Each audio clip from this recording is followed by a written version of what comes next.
તો કેમ છો મારા વિજ્ઞાનના વૈજ્ઞાનિકો? બસ મજામાં. ચાલો હવે જે છે આપણે છેલ્લે જે છે મેગ્નેશિયમની પટ્ટીવાળા પ્રયોગની વાત કરી હતી. એ મેગ્નેશિયમની પટ્ટીવાળા પ્રયોગની અંદર જે છે આપણે એક બીજું પણ ઉદાહરણ જે છે ભણવાનું હતું કે જેના આધારે આપણને ખ્યાલ આવે કે રાસાયણિક પ્રક્રિયા થઈ છે કે નહીં. તો એના માટે થઈને જે છે આપણે ફરી એક વખત જે છે આવી ગયા છીએ. તો એ બીજો પ્રયોગ શું છે વધારે આપણે કોઈ વાત કરવી નથી, ડાયરેક્ટ જે છે આજે આપણે પ્રયોગની જ પહેલા વાત કરીએ. કારણ કે રાસાયણિક સમીકરણની અંદર જ્યાં સુધી તમે એ ફેરફારને અવલોકન નહીં કરી શકો ત્યાં સુધી તમને ખબર નહીં પડે કે રાસાયણિક પ્રક્રિયા થઈ છે કે નથી થઈ. તો એના માટે થઈને આપણે બીજો આપણને પ્રયોગ એક આપેલો છે. એ પ્રયોગને આપણે વાત કરીએ તો એ પ્રયોગ જે છે એ ઝિંક ધાતુનો પ્રયોગ છે. એ પ્રયોગની અંદર શું કરવાનું છે કે જો એક એક મુદ્દા હું અહીંયા રાઇટ અપ કરતો જાઉં છું, લખતો જાઉં છું, તમે જે છે અહીંયા સંપૂર્ણ ધ્યાન રાખો. સૌપ્રથમ પહેલા શું કરવાનું તો કે સૌપ્રથમ પહેલા એક કોનિકલ ફ્લાસ્ક આપણે લેવાનું. શું લેશું આપણે? એક કોનિકલ ફ્લાસ્ક.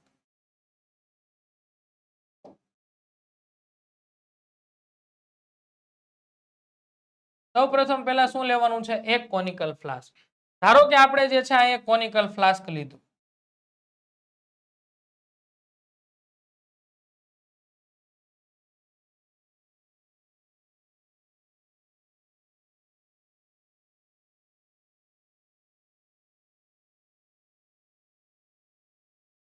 આવું જે છે સરસ મજાનું એક આપણે કોનિકલ ફ્લાસ્ક લીધું.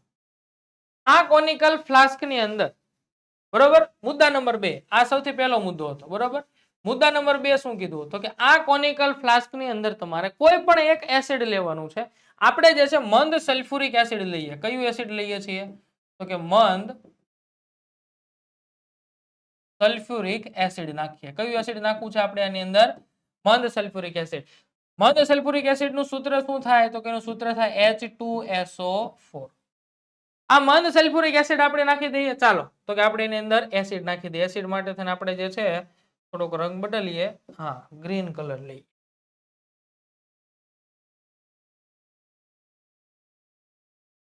આ તમે આની અંદર શું નાખી દીધું તો કે આ તમે એની અંદર નાખ્યું છે મંદ H2SO4 એટલે કે સલ્ફ્યુરિક એસિડ તમે નાખ્યું. ફરીવાર કોનિકલ ફ્લાસ્ક. કોનિકલ ફ્લાસ્ક ની અંદર શું નાખવાનું છે? કોઈ પણ એક એસિડ. એસિડ તરીકે આપણે નાખ્યો મંદ સલ્ફ્યુરિક એસિડ. ત્યારબાદ મુદ્દા નંબર 3 કે આ કોનિકલ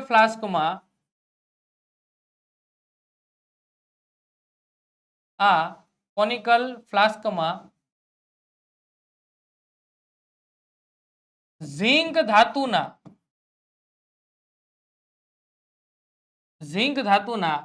કાઉન્સમાં લખશું દાણાદાર ઝિંક. કેવું ઝિંક? દાણાદાર ઝિંક ધાતુના ટુકડા ઉમેરો. ચાલો ત્રીજો મુદ્દો આપણને કીધું કે આ કોનિકલ ફ્લાસ્ક ની અંદર તમારે ઝિંક ધાતુના ટુકડા નાખવાના છે. શેના ટુકડા નાખવાના છે? ઝિંક ધાતુના. એસિડ તો આપણે લીધું જ તું. એસિડ કયું લીધું આપણે તો કે એસિડ આપણે લીધું છે મંદ સલ્ફ્યુરિક એસિડ. કયું એસિડ લીધું છે? મંદ સલ્ફ્યુરિક એસિડ. આ મંદ સલ્ફ્યુરિક એસિડ ની અંદર જે છે આપણે હવે શું કરવાનું કીધું તો કે ઝિંક ધાતુના ટુકડા આપણે નાખીએ. ચાલો આ જે છે ઝિંક ધાતુના ટુકડા, આ કેટલીક ઝિંક ધાતુ જે છે એના થોડાક આ કેટલાક ટુકડાઓ જે છે આપણે આની અંદર નાખીએ. આનું આપણે નામ આપી દઈએ. શું આનું નામ તો કે Zn એટલે કે દાણાદાર ઝિંક ધાતુ છે. કયું આપણે લીધું? દાણાદાર ઝિંક. આ દાણાદાર ઝિંક નાખ્યા બાદ હવે શું કરવાનું છે કે જ્યારે તમે આ કોનિકલ ફ્લાસ્ક ની અંદર મંદ સલ્ફ્યુરિક એસિડ ની અંદર જ્યારે ઉપરથી દાણાદાર ઝિંક નાખો છો તો નાખતાની સાથે જ ત્યાં શું ફેરફાર થાય છે આ આપણે અવલોકન કરવાનું. કારણ કે જો એ અવલોકન આપણી નજરની સમક્ષ આવી ગયું તો આપણને ખબર પડશે કે જ્યારે જ્યારે પણ આવું થતું હશે ત્યારે શું થતી હશે? રાસાયણિક પ્રક્રિયા. તો જ્યારે પણ તમે આની અંદર સલ્ફ્યુરિક એસિડ ની અંદર જ્યારે તમે દાણાદાર ઝિંક નાખ્યું, નાખતાની સાથે તો શું થયું તો કે નાખતાની સાથે આમાંથી કાંઈક પરપોટા જે છે બહાર નીકળે છે. તડ અવાજ સાથે કાંઈક આની અંદરથી જે છે વાયુના પરપોટા બહાર નીકળે છે. કોના પરપોટા બહાર? તો સાહેબ આ તમને કેમ દેખાણા? દેખાણા નથી, પણ જ્યારે આ ઝિંક ધાતુ અંદર નાખશું ને એટલે આ ઝિંક ધાતુની આસપાસ અહીંથી જે છે વાયુના ટુકડા વાયુના પરપોટા જે છે એ બહાર નીકળતા હશે એવું આપણને દેખાશે. આ ઝીંક ધાતુની આસપાસથી શું નીકળતું હશે બહાર? તો કે વાયુના પરપોટા.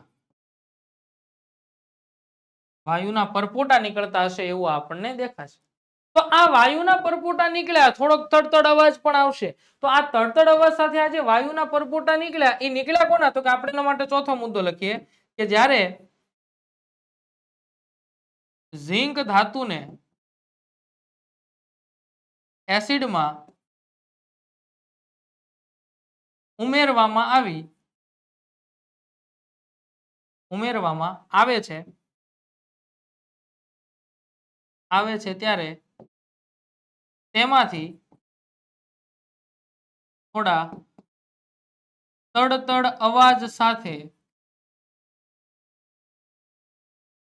અવાજની સાથે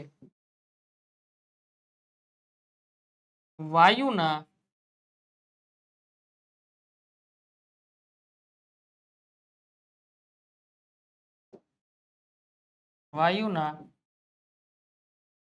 પરપોટા નીકળતા હોય એવું અવલોકન આપણે નોંધ્યું.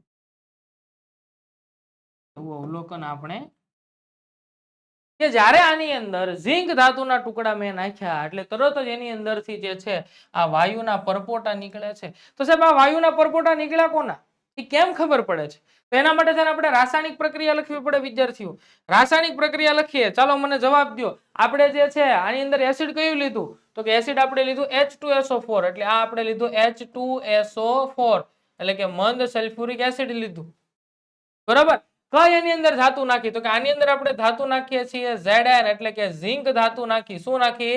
ઝિંક ધાતુ. હવે જેવું આ બંને ભેગા છે એટલે અહીંયા કાંઈક થયું. શું થયું? તો કે પ્રક્રિયકોના જૂના બંધ તૂટી અને નિપજોના નવા બંધનું નિર્માણ થયું.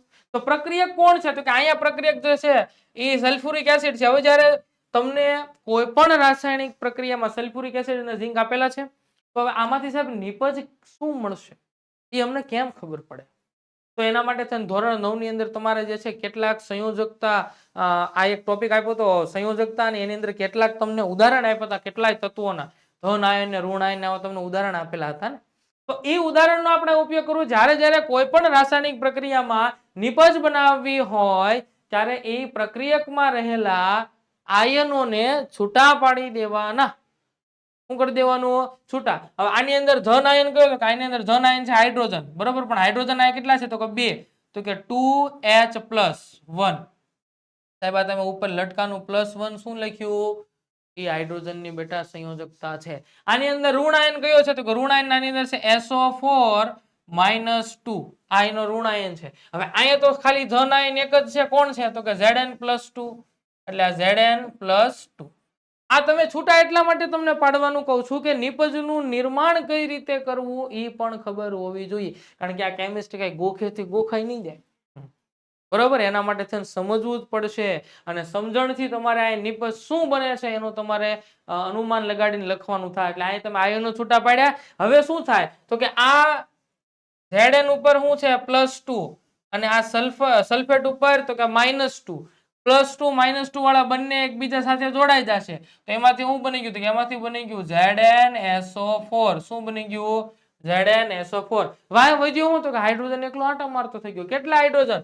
2 હાઇડ્રોજન. એટલે અહીં શું છૂટું પડી ગયું? તો કાંઈ છૂટું પડી ગયું H2O વાયુ છૂટો પડી ગયો. શું છૂટો પડી ગયો? H2 વાયુ. તો હવે મને જવાબ દો કે અહીંયા જે વાયુના પરપોટા નીકળ્યા હતા એ ખરેખર કયા વાયુના હતા? હાઇડ્રોજનના. શેના હતા? હાઇડ્રોજનના. તો આ રાસાયણિક પ્રક્રિયાને અંતે આપણે કયા કન્ક્લુઝન ઉપર આવ્યા કે અહીં બંને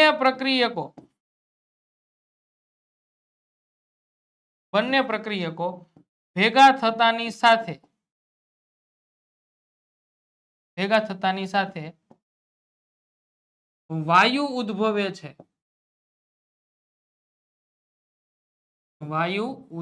છે. તેથી અહીં રાસાયણિક પ્રક્રિયા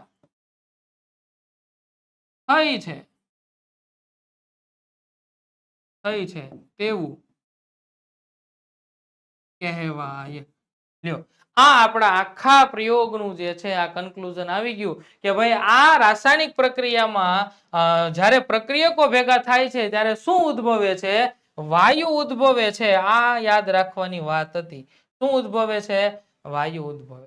તો જ્યારે વાયુ ઉદ્ભવે છે ત્યારે રાસાયણિક પ્રક્રિયા થાય છે તેવું કહી શકાય. તો તમને ખ્યાલ આવે કે ન ખ્યાલ આવ્યો? બરોબર. તો આ બીજું જે છે આપણું વાક્ય હતું. ત્યાર પછીની આપણે આગળની સ્લાઇડ જોઈએ.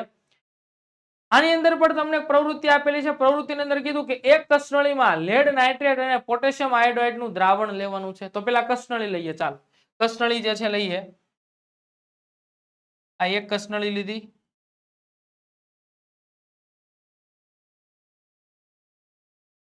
ત્યારબાદ બાજુમાં બીજી કસનળી લઈએ, કારણ કે બે દ્રાવણ લેવાના ને, તો કે આ બે. ચાલો આ બીજી કસનળી લઈએ. બંને કસનળીને આપણે નામ આપી દઈએ. આને આપણે નામ આપીએ એ, આને આપણે નામ આપી દઈએ બી. કેટલી કસનળી લીધી? બે. એ અને બી. હવે એ કસનળીની અંદર દાખલા તરીકે અહીંયા આપણે ઉપર પેલા લેડ નાઇટ્રેટ લખેલું છે ને, આની અંદર આપણે લેડ નાઇટ્રેટ નું દ્રાવણ ભરી દઈએ. શેનું દ્રાવણ ભરી દઈએ? Lead nitrate. ચાલો લેડ નાઇટ્રેટ નું દ્રાવણ ભરીએ. તો કસનળી એની અંદર શેનું દ્રાવણ ભરેલું છે? કસનળી એની અંદર લેડ નાઇટ્રેટ નું દ્રાવણ ભરેલું છે. શેનું દ્રાવણ ભરેલું છે? Lead nitrate. લેડ નાઇટ્રેટ નું સૂત્ર શું થાય? તો કે લેડ નાઇટ્રેટ નું સૂત્ર થાય PbNO3 કૌંસ પૂરો અને ટ્વાઇસ. આ લેડ નાઇટ્રેટ નું દ્રાવણ ભર્યું છે. બીજી કસનળીની અંદર તમને શેનું? તો કે બીજી કસનળીની અંદર આપણને કીધું પોટેશિયમ આયોડાઇડ નું દ્રાવણ ભરો. આની અંદર આપણે પોટેશિયમ આયોડાઇડ નું દ્રાવણ ભરીએ. ચાલો એના માટે થઈને આપણે પોટેશિયમ આયોડાઇડ નું દ્રાવણ ભરીએ.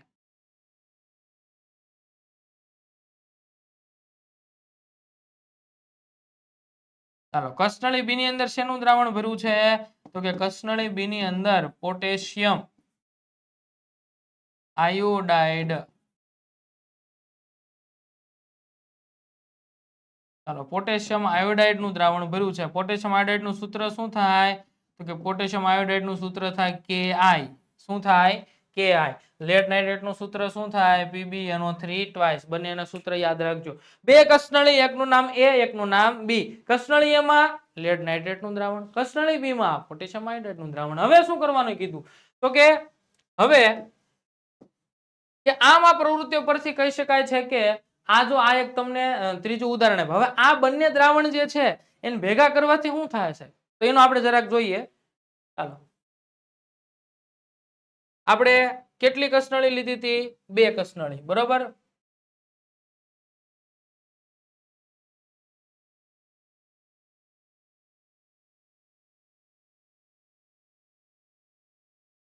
ફરી એકવાર અહીંયા કસનળી ડ્રો કરીએ. આ કસનળી A, આ કસનળી B.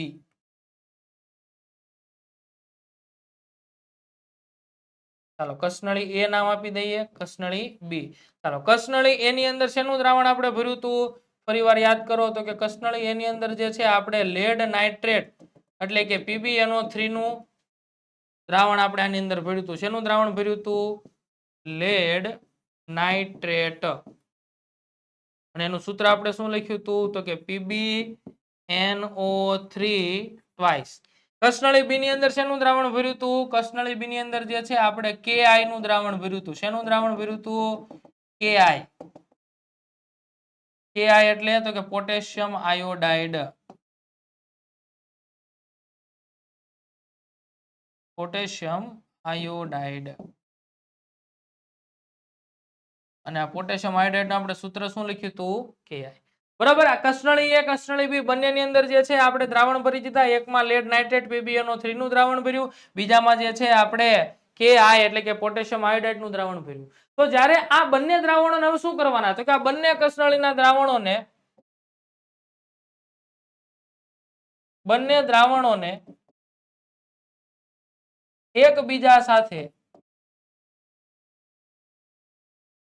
એકબીજા સાથે મિશ્ર કરો.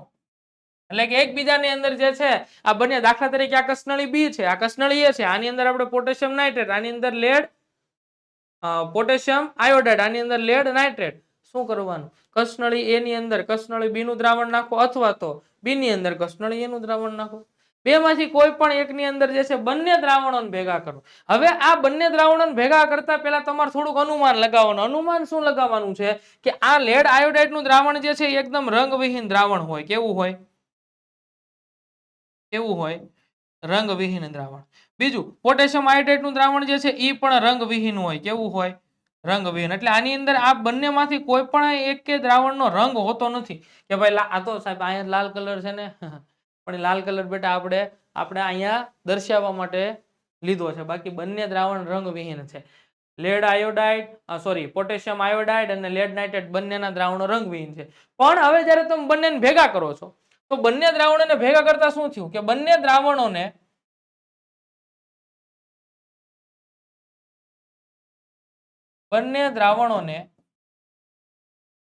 ભેગા કરતા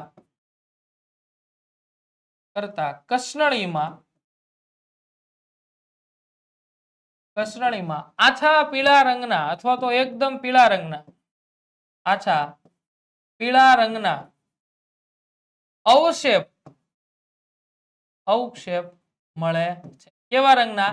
તો કે આછા. હવે દાખલા તરીકે સમજો કે આ કસનળી બી નું દ્રાવણ જે છે આપણે આની અંદર નાખી દીધું. બરાબર? કયું દ્રાવણ? પોટેશિયમ આયોડાઇડ નું દ્રાવણ કેમાં નાખી દીધું? લેડ નાઇટ્રેટમાં. જેવા બંને દ્રાવણ ભેગા છે એટલે તરત જ જે છે આની અંદર આપણને કાંઈક પીળા રંગના, કેવા રંગના? અહીંયા આપણે રંગ જ પીળો કરી નાખીએ એટલે આપણને ખબર પડે. પીળા રંગના જે છે આની અંદર શું જોવા મળ્યા? કાંઈક દ્રાવણ અવક્ષેપ જ જોવા મળ્યા. શું જોવા મળ્યા? તો કે આની અંદર જે છે બંને દ્રાવણને ભેગા કરતા પીળા રંગના અવક્ષેપ જોવા મળે છે. તો આપણે ભાઈ જ્યારે દ્રાવણ બંને લીધા હતા ત્યારે બેયને પહેલા ચોખવટ કરી હતી બંને દ્રાવણ કેવા છે? તો કે બંને દ્રાવણ રંગવિહીન છે. તો સાહેબ આ પીળો રંગ આવ્યો કોનો? ખ્યાલ આવે છે? તો હવે આ જે પીળો રંગ આવ્યો એ કોનો આવ્યો એ સમજવા માટે તેને આપણે રાસાયણિક પ્રક્રિયા લખીએ. રાસાયણિક પ્રક્રિયા પહેલા આપણે લખીએ PbNO3 ટ્વાઇસ. આ Pb પહેલા આપણે પ્રક્રિયામાં આ જ લીધું ને, PbNO3 ટ્વાઇસ પ્લસ બીજું શું લીધું આપણે? તો કે બીજું આપણે લીધું Ki. બંને દ્રાવણોને ભેગા કર્યા એટલે હવે મેં તમને પહેલા જ કીધું જ્યારે નિપજમાં 10 નો ઉજે એટલે બેયમાં રહેલા આયનો શું કરી દેવાના? છૂટા પાડી દેવાના. ચાલો આની અંદર ધન આયન કયો છે? તો કે આની અંદર ધન આયન છે Pb+2. આની અંદર ઋણ આયન કયો છે? તો કે 2 છે ને, કારણ કે નીચે 2 આપેલા એટલે 2 શું છે? તો કે NO3 - 1. આ એનો ઋણ આયન છે નાઇટ્રેટ. ધન આયન તો કે લેડ છે. આની અંદર જે છે ધન આયન તરીકે કોણ છે? તો કે પોટેશિયમ +1 છે. ઋણ આયન તરીકે તો કે આયોડીન -1 છે. હવે શું કરવાનું? તો કે નિપજમાં ખબર નથી પડતી તો કે પહેલાનો ધન આયન બીજાના ઋણ આયન સાથે જોડી દેવાનું. અંદરો અંદર પાછા જોડવાનું નથી, નકર પાછું હતું એનું થઈ જાય. શું કરવાનું? પહેલાનો ધન આયન, દાખલા તરીકે આ પહેલાનો ધન આયન છે, પહેલાનો ધન આયન બીજાના ઋણ આયન સાથે જોડી દેવા. પણ હવે જોડવામાં પાછી શરત ઈ, ધોરણ 9 યાદ કરો, ધોરણ 9 નું વિજ્ઞાન, સંયોજકતા જેની સમાન થશે ઈ એકબીજા સાથે જોડાઈ શકશે. તો સાહેબ સંયોજકતામાં લોચો છે. લોચો ઈ છે કે લેડ ઉપર એટલે કે Pb ઉપર કેટલા છે? અહીંયા +2, આયોડીન ઉપર -1 છે. તો આ આયોડીને વેન લીધું કે નહીં મારે જોડાવવું તો Pb હારે જ છે. પણ Pb કે ભાઈ એમ મેળ નહીં આવે, તારે શું કરવું પડશે? મારી જેમ અહીંયા કેમ +2 છે એમ તો કે આવડે એમ કે તું એક ઓછો કરી દે ને, કે હું ઓછું નહીં કરું, તારે વધારવું જ પડશે. એટલે અહીંયા જે છે કહેવાનો મારો અર્થ એ છે સંયોજકતા વધારે હોય એને આપણે ઘટાડી નહીં શકીએ, પણ જે સંયોજકતા ઓછી હોય એને આપણે શું કરીએ છીએ? વધારી શકીએ. અહીંયા -1 છે ને, તો લેડ આને કહે છે કે તારે મારે જોડાવવું હોય તો તારે -2 કરવા પડે. હવે આની પાસે ઓપ્શન શું -2 કરવાનો? કાંઈ નહીં. એટલે એ શું કરશે? માર્કેટમાં આટા મારશે. આટા મારતા મારતા એને જેવો બીજો એક આયોડીન મળે એટલે અહીંયા આયોડીન આપણે કેટલા લેવાના? તમને ખ્યાલ આવવો જોઈએ. આયોડીન કેટલા લેવાના? 2. કેટલા લેવાના? હવે બંને આયોડીનની સંયોજકતા તમે ટોટલ કરો તો કેટલી થાય? તો કે ટોટલ -2 થઈ ગઈ. તો હવે આ કે આપણે કે 2 આવશું તારે હાલી કે, બરોબર? એટલે આયોડીન કેટલા? 2. લેડ કેટલા? 1. બંને એકબીજા સાથે જોડાઈ ગયા. સંયોજકતા જો આની +2 આની -2, બંને એકબીજા સાથે જોડાઈ ગયા એટલે શું થયું એમાંથી? તો કે એમાંથી બની ગયું PbI2, કારણ કે આયોડીન કેટલા લીધા? 2. પણ હવે અહીંયા આયોડીન તમે 2 લો પાછું સાહેબ આનો મેળ ન વિખાઈ જાય પોટેશિયમ નો? વિખાઈ જ જાય ને. તેના માટે થઈને પોટેશિયમ આપણે કેટલા લેવા પડે? પોટેશિયમ 2 લેવા પડે. તો સાહેબ 2 લીધા, અહીંયા હું કામ 1 લખ્યું? તો લો ને ભાઈ અહીંયા આપણે 2 લખી દઈએ. તો Ki કેટલા લેવાના? 2. પોટેશિયમ કેટલા છે આ? તો કે જો આ બંને પોટેશિયમની સંયોજકતા જુઓ +1 એટલે ટોટલ કેટલી થઈ ગઈ? +2. અહીંયા જે છે નાઇટ્રેટ 2 છે તો બંને નાઇટ્રેટની પણ કેટલી થઈ ગઈ? -2. તો 2 પોટેશિયમ 2 નાઇટ્રેટ એકબીજા સાથે જોડાઈ ગયા. ઈ કે હાલો આપણે આ એકબીજા હારે જોડાઈ જાય કારણ કે વૈધા જીવડાય 2 આ તો 2 વૈયા ગયા. બરોબર 2 વધ્યા એટલે શું બની ગયો એમાંથી 2KNO3 એટલે કે પોટેશિયમ નાઇટ્રેટ વધ્યું. અહીંયા જે આ વધ્યું લેડ આયોડાઇડ એનું નામ શું છે? સોરી આ સૂત્ર જે છે એનું નામ શું છે? તો કે આનું નામ છે લેડ આયોડાઇડ.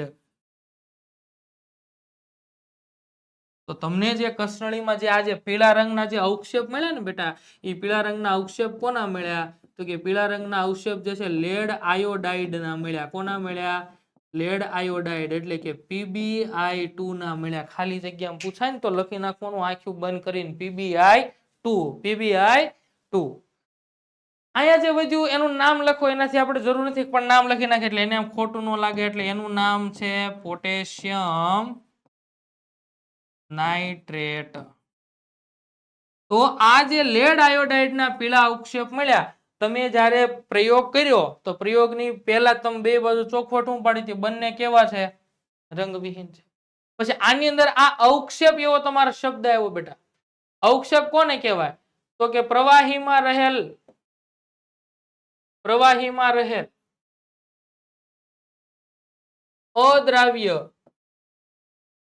અદ્રાવ્ય ઘન પદાર્થ કે જે પાણીની અંદર દ્રાવ્ય થયો નથી એ અદ્રાવ્ય ઘન પદાર્થ. તો સાહેબ અહીંયા 2 લીધા હતા ત્યારે 2 પ્રવાહી હતા ઘન તો એક એમ નાખ્યું જ નતું. તો આ ઘન પદાર્થ આવ્યો ક્યાંથી? રાસાયણિક પ્રક્રિયાથી આવ્યો. શેનાથી આવ્યો? રાસાયણિક પ્રક્રિયાથી. તો આમ આ પ્રવૃત્તિને આધારે અહીંયા જુઓ શું થાય છે? રંગમાં પરિવર્તન થાય છે. શું થાય છે? રંગમાં પરિવર્તન થાય છે. અવસ્થા બદલાય છે. શું બદલાય છે? અવસ્થા બદલાય છે. તો આપણે 3 પ્રવૃત્તિ કરી. બરોબર 3 પ્રવૃત્તિની અંદર જે છે કઈ 3 પ્રવૃત્તિ આપણે કરી? તો કે 3 પ્રવૃત્તિ ફરી એક વખત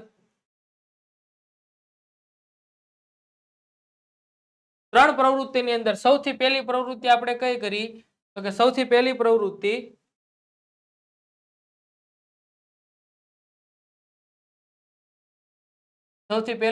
આપણે કઈ કરી? તો કે મેગ્નેશિયમની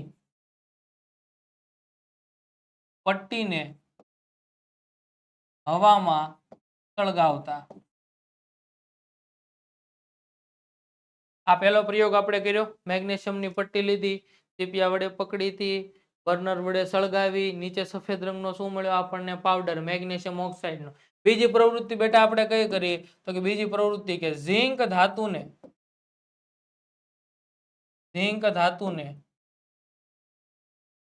એસિડના દ્રાવણ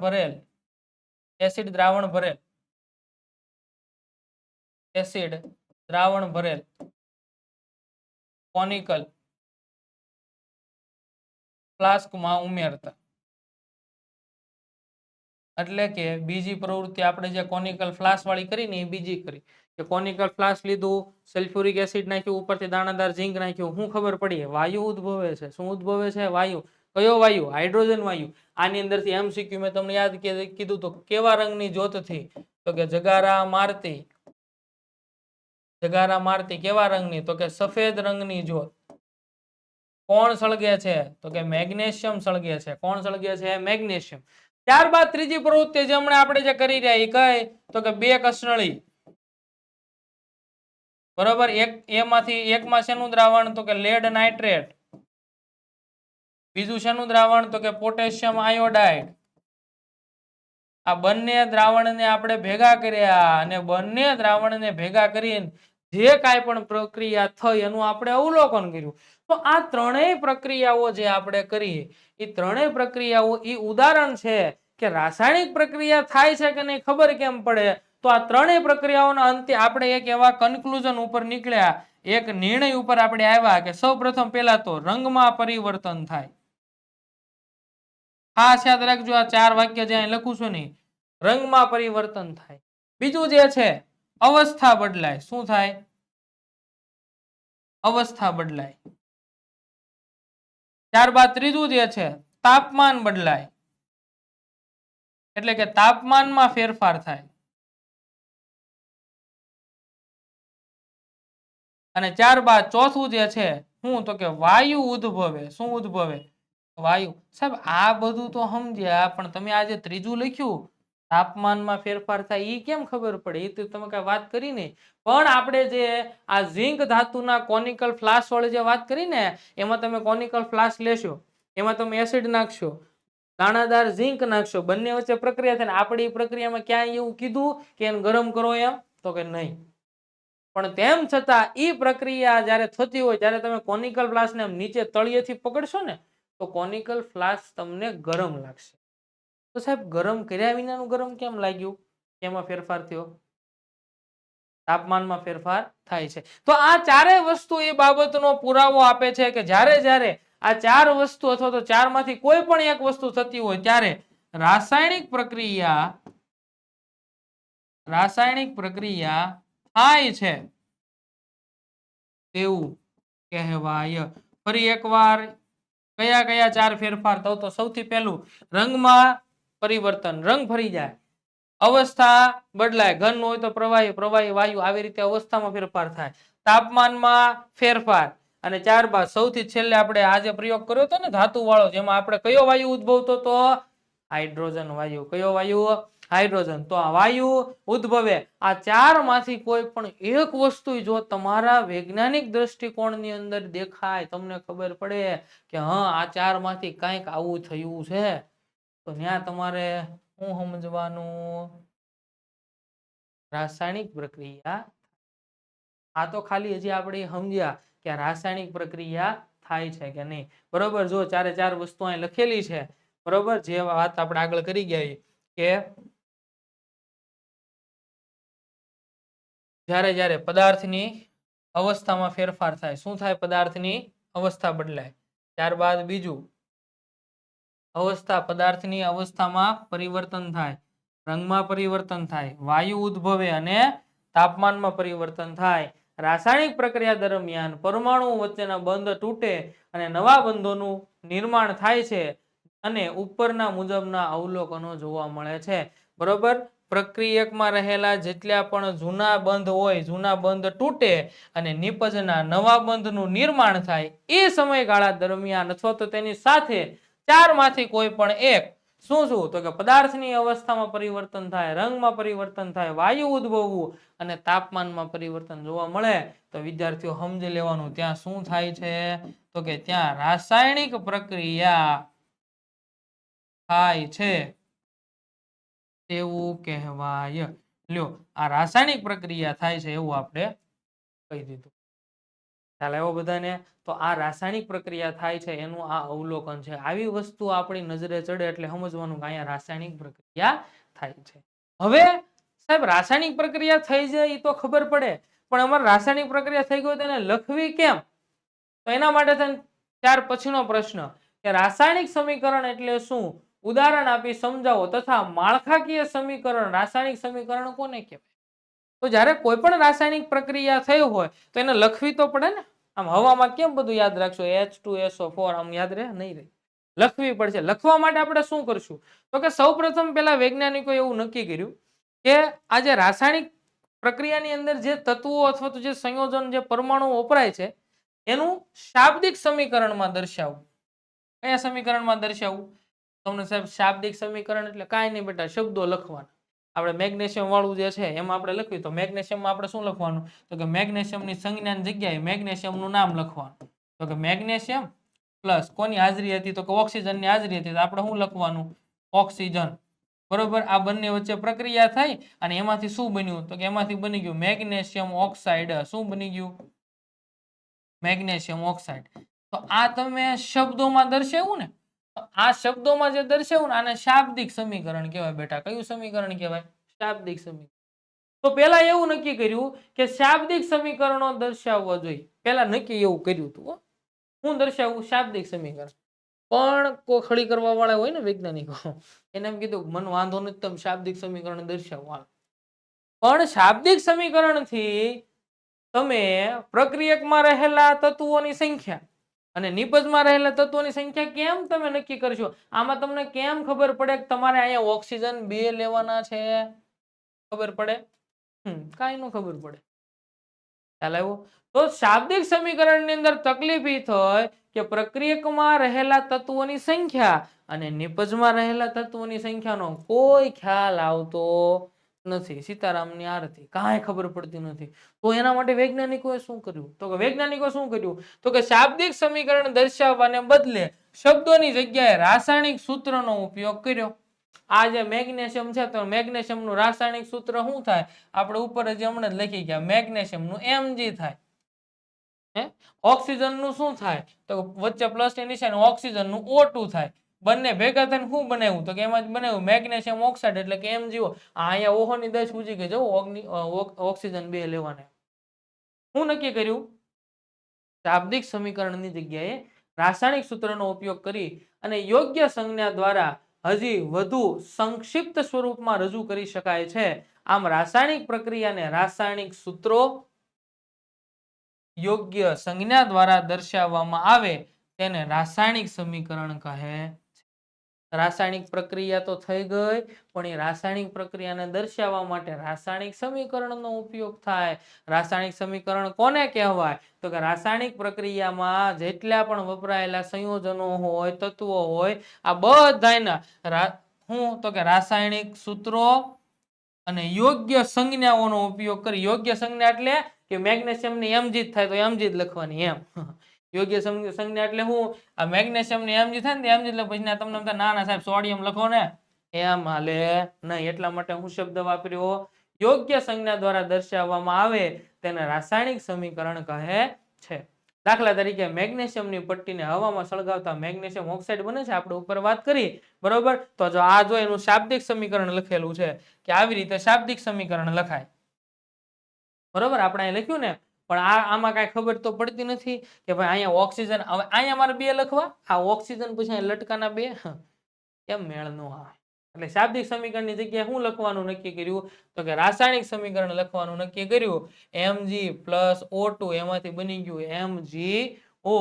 તો આ સમીકરણમાં તીરની નિશાની એટલે કે ડાબી તરફ અને જમણી તરફ રહેલા તત્વના પરમાણુઓની સંખ્યા સમાન નથી, બરોબર? તેથી તેમના દળ પણ સમાન નથી. એ આપણે આગળની વાત છે. જો અહીં ધ્યાન રાખો, આ મેગ્નેશિયમ અને ઓક્સિજનનું આ જે છે રાસાયણિક સમીકરણ તમે લખ્યું, વચ્ચે જે છે આ તીરની નિશાનીની આ બાજુ એટલે કે લેફ્ટ હેન્ડ સાઈડ એટલે તમને શું લખેલું છે? LHS. ડાબી બાજુ રાઈટ હેન્ડ સાઈડ એટલે કે જમણી બાજુ, ડાબી બાજુ પ્રક્રિયક છે. શું છે? પ્રક્રિયક. જમણી બાજુ નિપજ છે. શું છે? નિપજ. હવે આપણે અગાઉ જ વાત કરી ગયા કે પ્રક્રિયક અને નિપજ બંનેમાં રહેલા તત્વોના દળ સમાન થવા જોઈએ. આ બાજુ 10 હોય પ્રક્રિયકમાં તો નિપજમાંય 10 હોવા જોઈએ. અહીંયા સમાન છે. શું કામ સમાન નથી? કારણ કે અહીંયા ઓક્સિજન કેટલા છે? 2, અહીંયા ઓક્સિજન 1. સ્વાભાવિક છે, નજરની સામે જ દેખાય છે કે પ્રક્રિયકમાં ઓક્સિજનની સંખ્યા 2 છે, જ્યારે નિપજમાં 1 જ છે.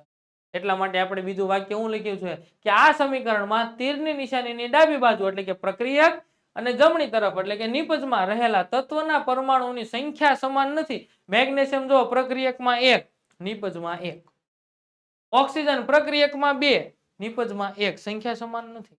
સંખ્યા સમાન નથી, તેથી તેમના દળ પણ સમાન નથી. તો સાહેબ હવે પાછું આમાં નવું આવ્યું કે આમાં સંખ્યાઓ સમાન. એના માટે શું કરવું? તો એના માટે છે ને વૈજ્ઞાનિકોએ શું કર્યું? તો કે એટલે કે આ સમીકરણ અસંતુલિત છે. પહેલા તો આ સમીકરણ જે આપેલું છે એ કેવું છે? અસંતુલિત છે. સંતુલિત કોને કહેવાય? તો કે જેમાં પ્રક્રિયક અને નિપજ બંનેમાં રહેલા તત્વોની સંખ્યા સમાન થાય. આ બાજુ 2 હોય પ્રક્રિયકમાં તો નિપજમાં 2 થવા જોઈએ. પ્રક્રિયકમાં 1 હોય તો નિપજમાં 1 થવો જોઈએ. તો અહીંયા તો કાંઈ છે નહીં, કારણ કે ઓક્સિજને લોચો માર્યો છે. પ્રક્રિયકમાં 2 છે, નિપજમાં 1 છે. તો પહેલા તો એ સમીકરણને શું કહેવાય? અસંતુલિત સમીકરણ કહેવાય. હવે આ પ્રકારના રાસાયણિક સમીકરણને માળખાકીય રાસાયણિક સમીકરણ કહેવામાં આવે છે. હવે આ અસંતુલિત સમીકરણ છે તેને શું કરવું પડે? તો કે એને સમતોલિત કરવું પડે. બેટા શું કરવું પડે? અથવા તો સમતુલિત કરવું પડે. શું કરવું પડે? સમતોલિત. તો તો સાહેબ એને સમતોલિત કરવાનું, તો કે આને સમતોલિત કરવા માટેના કેટલાક આપણને રાસાયણિક પ્રક્રિયાને સમતોલિત કરવાના રાસાયણિક સોપાનો આપેલા છે. શું આપેલા છે? રાસાયણિક સોપાનો. અને આ રાસાયણિક સોપાનો જે છે, હવે પછી આપણે આની પછી આગળના ભાગની અંદર જે છે આ અસમતોલિત સમીકરણને કઈ રીતે સમતોલિત કરવું એના વિશેના આપણને કેટલાક સોપાનો આપેલા છે. આ સોપાનોનો આપણે અભ્યાસ કરશું અને એક એક ઉદાહરણ લઈને સમજશું એટલે આપણને વધારે ખ્યાલ આવશે. તો અહીંયા સુધી જે છે આપણો આજનો લેક્ચર જે છે રાખીએ છીએ. બરોબર, બધાને ખ્યાલ આવી ગયો હશે. આની પછીના ભાગની અંદર આપણે આ રાસાયણિક સમીકરણને સમતોલિત કેમ કરવી એના વિશેની આપણે આગળ વાત કરશું. ચાલો, થેન્ક યુ.